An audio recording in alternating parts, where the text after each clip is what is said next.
আরজিকর কাণ্ডের প্রতিবাদে সরব ছিলেন তিনি প্রথম থেকেই।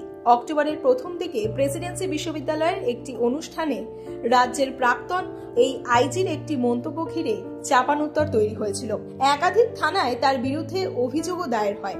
তেমনই একটি অভিযোগের পরিপ্রেক্ষিতে বরতলা থানায় ডেকে পাঠানো হয়েছিল প্রাক্তন এই আইপিএস অফিসারকে।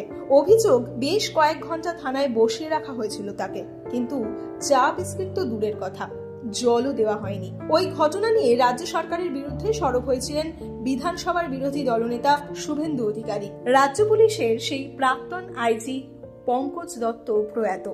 বারাণসীর একটি হাসপাতালে 1 মাসের বেশি সময় ছিলেন চিকিৎসাধীন।